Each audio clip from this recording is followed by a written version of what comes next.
the great Gildersleeve. Yeah.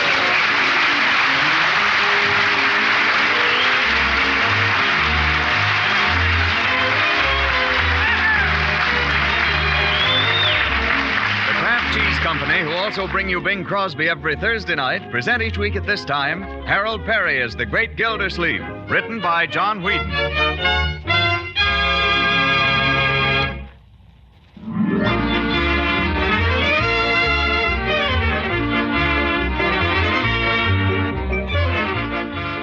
Well, Summerfield is a plunder. Showbills have appeared around town announcing a revival of The Student Prince, starring Vera Laval of the original company.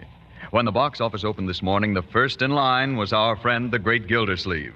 And we find him now at home, stretched out on the couch, gazing into the fire and warming himself in the memory of days gone by, while through his head run the immortal melodies of Sigmund Romberg. I have a dream of you, fashioned of a starlight, perfume of... she was lovely. She was lovely, Vera Laval.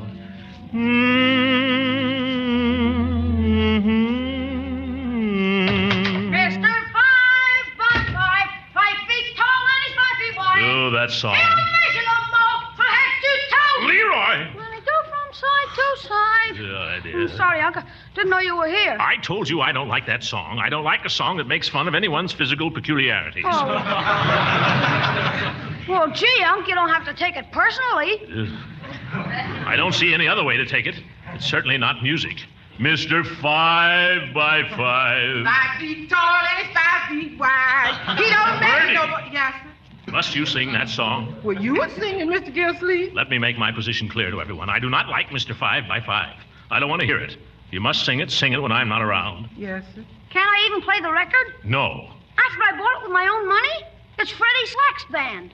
Freddie Slack. I don't care if it's Kusavitsky's. I don't like it. But why not, Unc? Because it's ungrammatical, for one thing. He don't measure no more. What kind of talk is that? That's jive talk. Jive talk? Well, I'm not going to have this place turned into a juke joint, and that's final. Let's have no more discussion of it. Bertie, when's dinner going to be ready? Oh, my goodness. That's what I came in to tell you. What? It's ready. Leroy, run upstairs and tell your sister, will you? Okay, Mr. 5 by 5. Oh, what's the use? I'll be right in, Bertie. By the way, what are we having tonight? Well, we're having turkey. But we had turkey last night. We've had turkey croquettes, we've had turkey hash, we've had cold turkey and warmed over turkey. Well, that's turkey for you. Leroy, give me that. Ivory's got a new fella. What? Leroy, you give me that picture. Ivory's got a new fella. Boy, make him give it to me. Leroy, Look what Dopey keeps stuck in her mirror. give it here. No, it's mine. Just a minute, my dear. Don't snatch. Well, I don't see why he has to come snooping around my bedroom. Uncle Mort told me to. Yeah. I told you nothing of the kind. I told you to go up and tell her dinner was ready. And it is. Come on, we'll settle this at the dinner table. Well, Leroy has no business taking things that don't belong to him. You're quite right, my dear. Leroy, give it back to her, whatever it is. What is it, anyway? Nothing. It's just an old picture out of a magazine. It's Alan Ladd. She thinks he's murdered. Leroy, I'd like to break your neck. And who, may I ask, is Alan Ladd? Oh, you know him. He played in that movie with Veronica Lake. Who's Veronica Lake? Are you kidding? You know Alan Ladd. He plays gangsters. He talks with his mouth shut. Come one step closer, bud, and you're dead. That is not like Alan Ladd. Well, you don't know Veronica Lake. Leroy, eat your soup. I don't know what this generation is coming to anyway. Movies, gangsters, juke joints, Mr. 5 by 5. Yeah. In my day, we had good, wholesome, artistic entertainment, and we enjoyed it. Such as what, Uncle Mort? The Merry Widow? Oh, you kid. No, not the Merry Widow. I'm not quite as old and dilapidated as you might think. Well, what? I'd like to know what you thought was hot stuff when you were young. Marjorie, I don't recall that we ever referred to it as hot stuff. But as long as I live, I'll never forget a performance I saw of The Student Prince. Oh, brother. Oh, for goodness sake, it's playing here right now. It opens tomorrow. I know that, my dear. And with the same star I saw in it, Vera Laval. She was a gorgeous thing. Golden curls and blue eyes and dimples and a smile. Well, I saw it 4 times. Why, Uncle Mort, I never thought of you as a stage door Johnny. You may think you're joking, my dear, but as a matter of fact, I did wait outside the stage door for her one afternoon. I stood 3 hours in the snow just waiting for a glimpse of her. What happened? Nothing. They weren't giving a matinee that day. Oh, I think that's sad. Oh, but that didn't stop me. I went back to the stage door again that night. Did she come out? No, she came out the front door. But I saw her and I ran after her. And that was when she spoke to me. What did she say? Well, I remember she was getting into a cab, and I saw a glove lying at her feet, and I picked it up and gave it to her. And what did she say? She said it wasn't hers.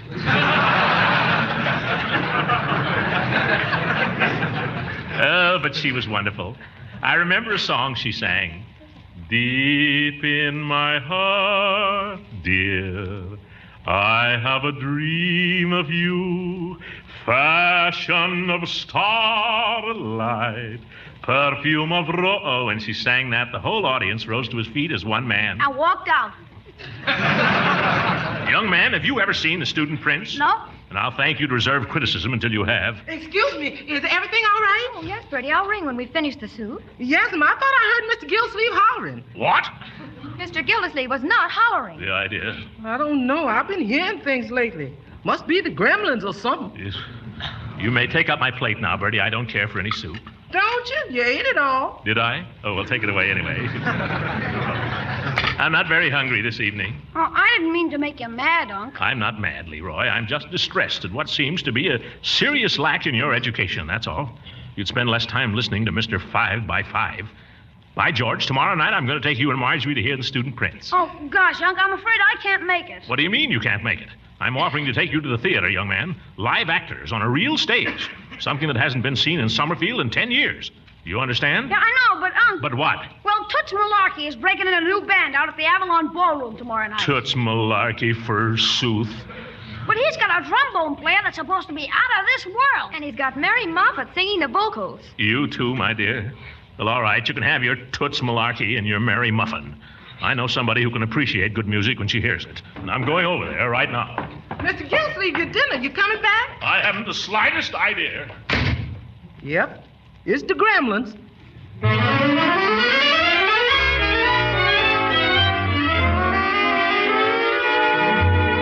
Throckmorton, I'd love to go to the play with you. I really would. But just about an hour ago, Judge Hooker called up. Oh, Hooker. Yes, and he asked me to go with him. Well, Leela, of course, the judge is tone deaf, but if you don't mind that. Oh, I'd ever so much rather go with you, Throckmorton, because I know you're a real love of music and all, but I can't very well turn the judge down now, can I? No, I suppose not. I just hope he won't spoil it for you, that's all. How do you mean, spoil it? Well, as soon as he gets in the theater, he usually goes to sleep. Oh. Yeah, and when he sleeps, he snores. Oh, dear. And when he snores, oh, brother. Oh, dear, I do hope he won't be conspicuous. Conspicuous? Oh, they'll probably throw him out before he gets too bad. They usually do. Well, I hope you enjoy it, Leela. Oh, don't go, Throckmorton. Yes, I've got to go. I've got to get down to the hotel and pay my respects to Kitty. She'll be expecting me. Kitty? Vera Laval, the actress. Her friends call her Kitty. Oh, you know her? Oh, yes. We met some years ago. Did you know her well? Why, Throckmorton, you never told me about that. What was there to tell? It was the old story. She had her career, so eventually she went her way, and I went mine. She was a lovely creature, though. And now, after all these years, we meet again. Life is funny, isn't it? Yes. Yes, it is. Yeah. I remember the night I first met her. It was in front of the theater, the Tivoli. She was waiting for a car, and she dropped her glove. I still have it. Oh, Throckmorton, you're so romantic. You know, people used to tell me I ought to go on the stage. They did? Yes. You know, I'd love to meet your friend. I'll tell you what, I'm giving a little chafing dish supper here after the theater tomorrow night. Why don't you come and bring Miss whatever her name is? Oh, I'm afraid I couldn't do that. Kitty's the shy type, and you know how actresses hate publicity or anything like that. Oh, do they? Yes. And anyway, with Hooker here, well, you know, he's a little uncouth. He wouldn't know how to behave with an actress. Well, try to come anyway, will you? I will if I can, Leela. Got to go now. Well, goodbye. Well, what is it, Throckmorton? Have you forgotten something? Egad, she was lovely. Goodbye, Leela. Goodbye, Throckmorton.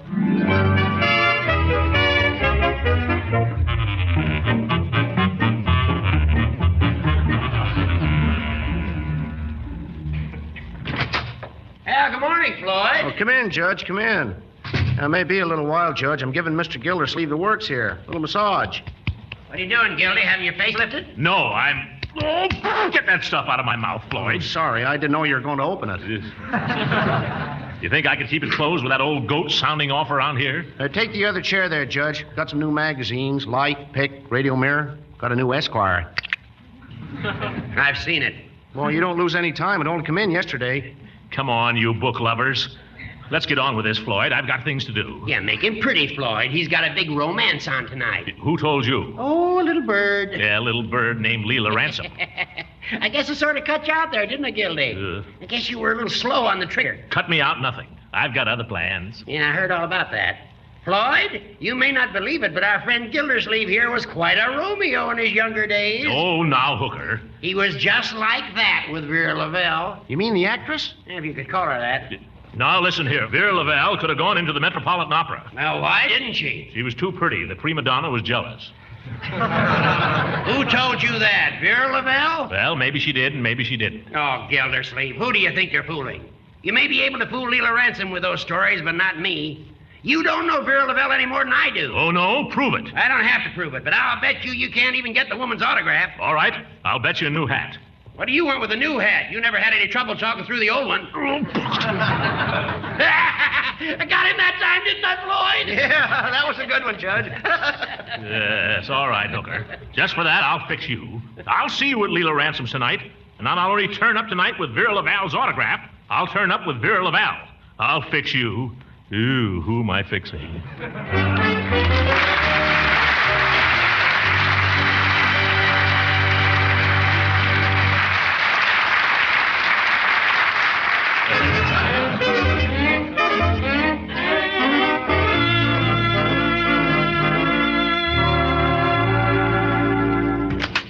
Hello, Peavy. Oh, hello, Mr. Gildersleeve. All dressed up, I see. Never mind that, Peavy. Give me half a dozen panatellas. I'm in a hurry. The children are waiting outside. Panatellas? Why, you usually take the... Yeah, I know, perfectos, but I need them to fit my case here. Oh, cigar case, too. You must be going down to the Opera House. That's right. I'm stepping out later, too, with the star of the show. Well, now, that's real friendly of you, Mr. Gildersleeve. I suppose he is a stranger in town. Well, Peavy, I'm stepping out with Miss Vera Lavelle. Oh, stepping out. Yes, Miss Lavelle and I were rather close friends some years ago. I guess those actresses like to flirt, don't they? Where did you ever hear that? Did you ever take her to one of those intimate little suppers? I'm not talking, Peavy. Mr. Gildersleeve, did you ever drink out of her slipper? That chapter of my life is a closed book, Peavy. I see. But I may open it up for just one little peek. Well, in that case, have you thought of taking her a box of candy, Mr. Gildersleeve? A nice selection of chocolates often makes a favorable impression on a woman. I'm saying it with flowers, Peavy. You see this corsage? Those are nice. Such a refined odor. Of course, Mrs. Peavy is very partial to geraniums. You don't give an actress geraniums, Peavy. Actresses need special handling. Actresses are entirely different from ordinary women. Well, no, I wouldn't say that. Don't you fool yourself, Peavy. With an actress, you never know where you are. An actress can look you right in the eye and lie like a trooper. She can laugh 1 minute and cry the next. She can run through the whole gamut of human emotions in no time. And for no reason.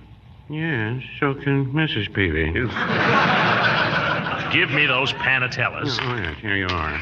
Oh, Mr. Gildersleeve, I couldn't interest you in a new perfume for men? It's called Heather. No, perfume is for people who have something to conceal, and I haven't. Have I, Peavy? Well, not really, Mr. Gildersleeve. Nothing to be ashamed of, but mothballs do have a characteristic aroma. It'll wear off. Good night, Peavy. Good night, Mr. Gildersleeve.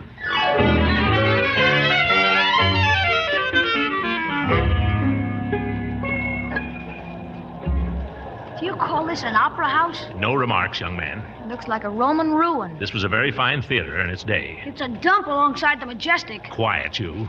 You're going to see this whether you like it or not, so stop beefing. Okay. Hey, can we buy some candy? Where are we going to buy candy? They were selling it out in the lobby. We just got settled, Leroy. Why didn't you ask for it then? No, you can't have any candy. We didn't get any programs, Uncle Mort. Oh, so we didn't. Usher. Miss. Well, I'll get her when she comes back. Oh, there's Dr. Pettibone and Mrs. Pettibone. Hello. Mort, not so loud. People are looking at you. Yeah? Hey, Unc, No, Leroy, you may not. What is it? when does the show start? 8:30. Do they give us a newsreel, or do we just get this student prince thing? Suppose you just wait and see. Hey, look! Look who's coming down the aisle. Who? His Honor, the old ghost. And Mrs. Ransom's with him. Say, they're coming in here. They must be sitting in these seats right ahead of us. Yeah, Hooker fixed that. He did it deliberately. Oh, how could he, Uncle Mort? I don't know, but it's no coincidence. He did it to burn me up. Oh, good evening, Leela. Hello, Horace. Well, isn't this nice? We're all practically sitting together. Yes, quite a coincidence, isn't it? Hello, Marjorie. Hello. Leroy. Hi. Didn't know you were bringing the brood, Gildy. I'm leaving him after the show. My, you're looking so distinguished this evening, Throckmorton. Oh, thank you. You're looking, well, yourself. Say, Gildy, have you got a pocket full of mothballs, or you been sleeping in a cedar closet? Excuse me, Judge. Miss, would you mind stopping the usher there, please, madam? Thank you. Where's that card now? Miss, will you kindly take this calling card back upstage and give it to Miss Laval with my compliments? Yeah, Vera Laval, the star of the show. Mort, not so loud. Everyone in the theater can hear you. Yes, miss. She'll be thrilled when she learns I'm out front tonight. I sent her some flowers, of course, earlier, her favorite kind. I just wrote on the card from an old admirer. But she'll know. Louder, Gildy. They can't hear you up in the balcony. Oh, Throckmorton, Yes, Leela? I do hope you'll be coming to my house after the show and bring your friend. Yes, don't forget the friend. Well, she's not too tired, Leela. We'd love to. Hey, there go the lights. Oh, isn't this exciting, kids? This is what I love about the theater. When the lights go down and the curtain's just about to go up. There's nothing like it. The orchestra's coming in now.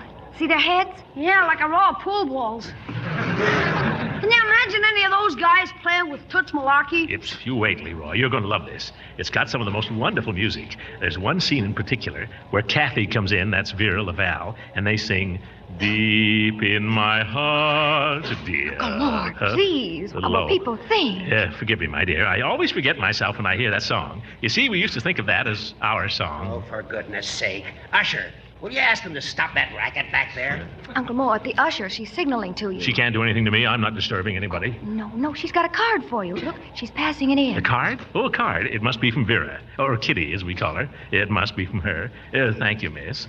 My goodness, it is from her. She wants me to come back to her dressing room. Hey, where you going, Unc? Backstage. I'll probably see the show from the wings. You and Marjorie stay here and enjoy it, understand? I want you to enjoy it. Hey, let me out of there. I mean, pardon me, will you, madam? Oh, my corn.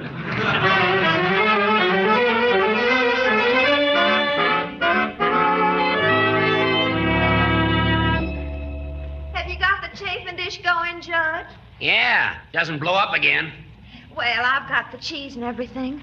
Oh, I suppose I might as well start it. Leela, I owe you an apology. I've seen some bad performances in my time, but that one tonight, wow. Oh, I can't agree with you, Judge. I quite enjoyed it. And I thought Vera Laval took her part real well. Of course, I could have sworn she was wall-eyed, but maybe it was just where I was sitting. I'll tell you one thing, she'll never see 50 again. Well, you can hardly blame the poor creature for that. But those costumes, I mean, really, do you suppose she made them herself? Oh, I wonder if that could be her now. If it isn't, Gildersleeve owes me a hat. I'll go, Leela. Well, come in, Gildy, come in. Miss Laval, may I present Judge Horace Hooker? Oh, how do you do? This is a pleasure, Miss Laval. Judge Hooker is our local constable, so to speak. Oh, always glad to meet a judge socially.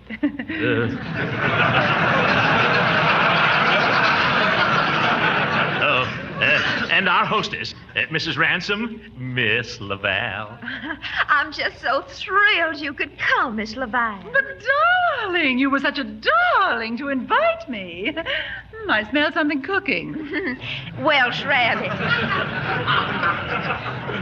Judge Hook and I were just singing, Miss Laval, how much we enjoyed your performance. Oh, did you, darling? Thanks so much. Oh, I'm afraid I wasn't really in voice tonight. I was nervous for some reason. Oh, yes, I can imagine. It must be quite exciting, you and Throckmorton meeting again after all these years. Leela.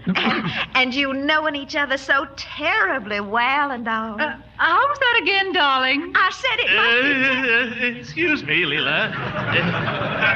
Vera, I'm going to hold you to that promise you made. What promise was that? You know you were going to sing. Oh, he's been after me all evening to sing, as if I hadn't sung enough already. But you said you would. Oh, but not right now. Not before the Welsh rarebit. Yes, right now, this very minute. Please, Vera. Oh, he's cute, isn't he? Oh, how can I resist him? All right, if it means so much to you, I'll sing. Oh, good. Bravo, bravo. Thank goodness. What should I sing? Sing something romantic. Sing the song that brought you two together. Brought who together? Oops. Well, what shall it be? Well, after all, Vera, there's only one song where you're concerned. Deep in my... That's it. Oh, no, if you don't mind. I think I'd rather sing a new song. Oh, a new song? What's that? One that will always remind me of you. Oh, that's wonderful. All right, you sing it. Mr. Fine!